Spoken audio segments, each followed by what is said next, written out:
Welcome to Suman TV. నేను మీ Naveen.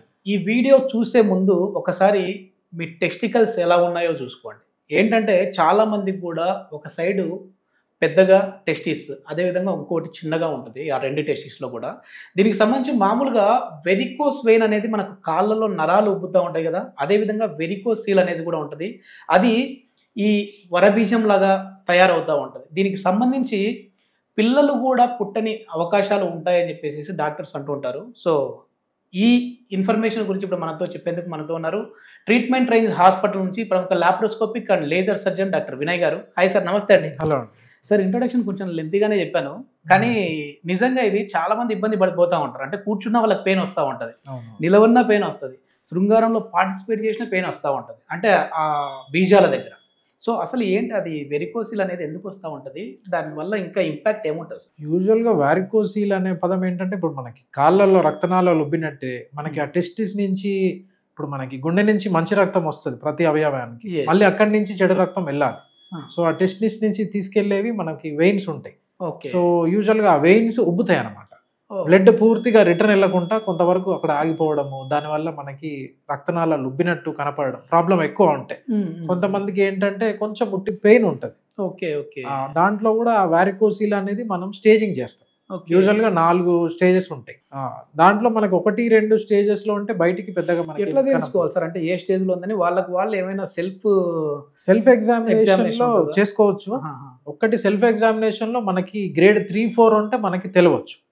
1 and 2 లో మనకి పెద్దగా క్లినికల్ గా తెలియదు. ఇంట్రొడక్షన్ లో చెప్పాను కదా సార్, అంటే ఒక సైడ్ పెద్దగా ఒక సైడ్ చిన్నగా ఉండడం ఇట్లా చూస్తూ ఉంటాం కదా, కొద్దిమందికి అది సర్వసాధారణమేనా? సర్వసాధారణం. యూజువల్ గా వారికోసీల్ అనేది మనకి ఎక్కువ శాతం లెఫ్ట్ సైడ్ వస్తూ ఉంటుంది. మెజారిటీ ఒక 90% పబ్లిక్ లో, ఒక 10% మిగతా వాళ్ళలో రైట్ కూడా వస్తుంటది. మేజర్ గా అయితే మనకి లెఫ్ట్ సైడ్ వస్తుంది. ఇది ఆ బీజకోశాలలో మామూలుగా బ్లడ్ సర్క్యులేషన్ సరిగా లేకపోవడం వల్ల వాపు కనపడుతుంది. మరి ఏంటి దానికి సర్జరీ ఎట్లా ఉంటది? సర్జరీస్ యూజువల్ గా మనం ఏంటంటే దాంట్లో ఫస్ట్ సెకండ్ స్టేజ్ కి ఇనిషియల్ గా సర్జరీ చెప్పాం. పేషెంట్ కి కొన్ని రోజులు మందులు వాడి చూడండి, ఈ జాగ్రత్తలు కొద్దిగా మనకి ఏంటంటే టైట్ ఇన్నర్స్ వేసుకోవడము, బాగా ఎక్సెసివ్ ఫిజికల్ యాక్టివిటీ చేయకుండా కొంచెం జాగ్రత్తలు తీసుకోండి అని చెప్తాం. అప్పటికి వాళ్ళకి ఇబ్బంది వస్తుంది అంటే మనం 1 and 2 లో కూడా సర్జరీ చేస్తాము. అండ్ 3-4 స్టేజెస్ లో ఉంటే surgery is the best option అన్నమాట. దీనికి అసలు పిల్లలు పుట్టకపోవడానికి రీజన్ ఏంటి సార్? ఎట్లా ఉంటది? మనకేంటంటే ఇప్పుడు ఆ బీజాలు అనేవి శరీరం బయట ఉంటాయి. అవును, అది బై గాడ్, ఎందుకంటే అట్లా క్రియేట్ చేసి శరీరం టెంపరేచర్ కంటే 1-2 degrees మన బీజాల టెంపరేచర్ తక్కువ ఉంటుంది. ఓకే, ఆ టెంపరేచర్ లోనే మనకేంటంటే వీర్యకణాలు అనేవి ప్రొడక్షన్ అవుతుంది. ఓకే ఓకే సో ఈ వారికోసిల్ ఉన్న వాళ్ళకి ఏమవుతుంది అంటే అక్కడ టెంపరేచర్ కొంచెం పెరుగుతుంది అన్నమాట. పెరిగి ఆ వీర్యకణాలు తగ్గడము, అందరికీ కాదు, ఒక 50% పబ్లిక్ లో వారికోసిల్ ఉన్న వాళ్ళకి. సో దానివల్ల మనకి ఇన్ఫెర్టిలిటీ ఇష్యూస్ అరైజ్ అవుతూ ఉంటాయి. ఇప్పుడు ఆ వరబీజాల దగ్గర మామూలుగా నీరు చేరింది అని కూడా అంటుంటారు కదా సార్, అంటే కొంచెం ఉబ్బినట్లుగా. దాన్ని ఒకప్పుడు ఏంటంటే ఇట్లా సిరంజి పెట్టేసి లాగేసి ఇంజెక్ట్ చేసి తీస్తూ ఉంటారు.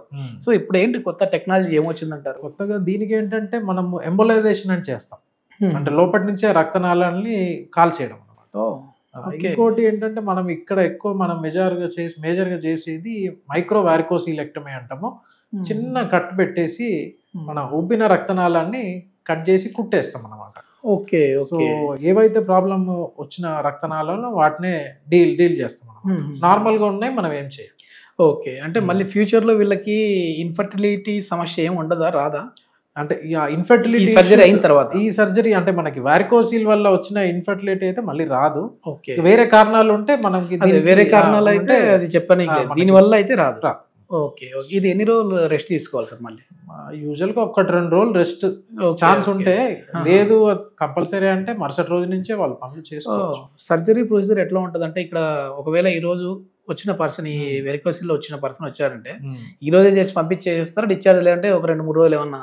లేదు, మన దగ్గర మనము మార్నింగ్ అడ్మిట్ అయితే మాక్సిమం నైట్ వరకు పంపించేస్తాం. ఓకే ఓకే, ఇమీడియట్ గా నెక్స్ట్ డే వర్క్ చేసుకోమని, రొటీన్ వర్క్స్ చేసుకోవచ్చు అని చెప్తుంటాం అన్నమాట. ఓకే ఓకే, ఇది ఇంకా ఏమన్నా ఫర్దర్ వాళ్ళకి ఫ్యూచర్ లో రాకుండా ఉండాలంటే మళ్ళీ ఎట్లాంటి జాగ్రత్తలు తీసుకోవాలి?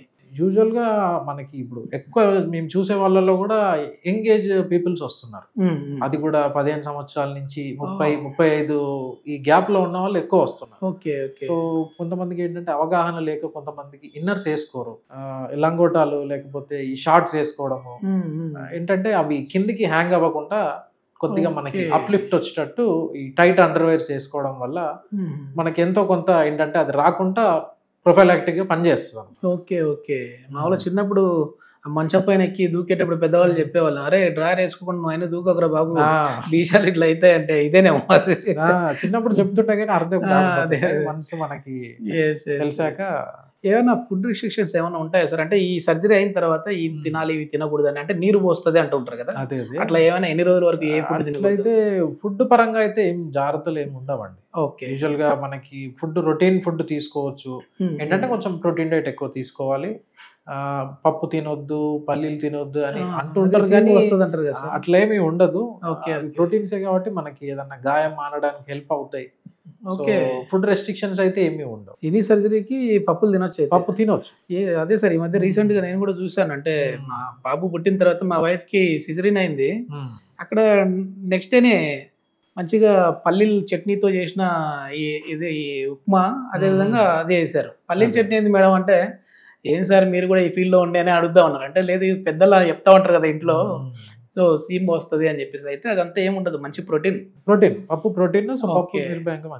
ఓకే. అసలు ఇది మామూలుగా దేని వల్ల వస్తా ఉంది సార్? అంటే మీరు చెప్పారు చెడు రక్తం అక్కడ వచ్చి ఆగిపోతా ఉంది మళ్ళీ గుండెకి వెళ్ళకుండానే. అది విధంగా బ్లడ్ ఫ్లో అనేది రక్తనాళాల్లో మంచిగా ఉండాలంటే ఏం చేయాలంటారు? కొంతమందికి ఏంటంటే మనకి ఆ బ్లడ్ పైకి వెళ్ళి కిందికి జారకుండా వాల్వ్స్ అని ఉంటాయి ఆ రక్తనాళాలు. కొంతమందికి బై డిఫాల్ట్ ఆ వాల్వ్స్ ఉండకపోవచ్చు, లేదంటే కొన్నిసార్లు వాల్వ్స్ సరిగా పనిచేయకపోయినా. కొన్ని క్యాన్సర్లలో ఏంటంటే కిడ్నీకి సంబంధించిన క్యాన్సర్లు అట్లా ఏమన్నా ఉన్నా కొంతమందికి వారికోసిలు వచ్చే ఛాన్సెస్ ఉంటాయి. Okay okay. లేదు అంటే బాగా ఎక్కువ బరువు పనులు చేసేవాళ్ళు, ఎక్సెసివ్ ఫిజికల్ యాక్టివిటీ చేసే వాళ్ళకి వచ్చే అవకాశాలు ఎక్కువ ఉంటాయి. ఓకే. ఉన్నట్టుండి వెయిట్ అట్లా బాగా బరువులు అది కూడా one of the reason. Okay. మొత్తానికి అయితే జాగ్రత్తగా ఉండాలి. ఇవన్నీ ఈ ప్రాబ్లం రాకుండా ఉండాలంటే ముందు టైట్ ఇన్నర్వేర్స్ చేసుకోవాలి. Okay okay. వచ్చిన తర్వాత అయినా కూడా పెద్దగా భయపడాల్సిన పని లేదు, సింపుల్ సర్జరీనే ఇది. ఆ రోజు అడ్మిట్ అయితే మీరు మళ్ళీ అదే రోజు సర్జరీ చేసి డిశ్చార్జ్ కూడా అవ్వచ్చు అని చెప్పేసి అంటున్నారు. దీనికి సంబంధించిన ఫర్దర్ ఇన్ఫర్మేషన్ కోసం హాస్పిటల్ కాంటాక్ట్ నెంబర్ అయితే ప్రొవైడ్ చేస్తా ఉన్నాం. మీరు ఇక్కడ వీరితో ఫర్దర్ డీటెయిల్స్ అయితే వీరి నుంచి తీసుకోవచ్చు. థ్యాంక్ యూ అండి.